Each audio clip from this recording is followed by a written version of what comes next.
I would like to say that, one thing that I mentioned during my talk in the morning, one thing that I would want to tell you about the Indian Army, which all of us can inculcate. In fact, I'll tell you two things. First is, everybody talks about rights. Nobody talks about duty. सब लोग हक की बात करते हैं, फर्ज की बात कोई नहीं करता. It's very important that we talk about फर्ज. Haq will follow. That is something that I learned in the army. Do your duty. What is rightfully yours will come to you. You don't have to ask for it. Too many people agitating all the time.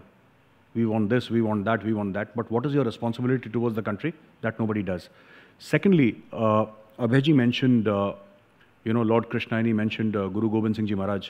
There is a letter that Guru Gobind Singh Ji wrote. It's called Zafarnama. He wrote it to the Emperor Aurangzeb. It's in a book. It's translated into English and into Gurmukhi and other languages also. And you must read Zafarnama. Zafarnama, if we had followed 10% of Zafarnama, our foreign policy would have been something else. We have forgotten our heroes. Must read that. It's beautiful. It was originally written in Persian. And there are two lines here in Zafarnama, which are very, if you've heard of. Yes. I don't know how it is in Persian, but I will attempt to say it in Persian first. And pardon my mistakes if anybody knows Persian. Is Chunkaraz hama hilte sargujasht. Then he says, Chunkaral burdan tal shamshir dast. All modes of redressing a wrong having failed, raising of the sword is pious and just. That is, in essence, the soul and the core and the DNA of Zafarnama, what Guru Gobind Singh Ji Maharaj told us. And also, like I quoted in the morning, I will again like to tell you one more thing.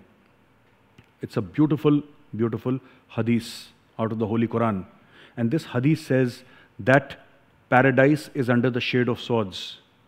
Shamshir ke saye ke tale jannat palti hai. If you love this country, if you love India, you must be willing to defend India by violence. This country cannot be defended with peace. No country can be defended with peace. You must be willing to take up arms. That, in essence, is what I believe.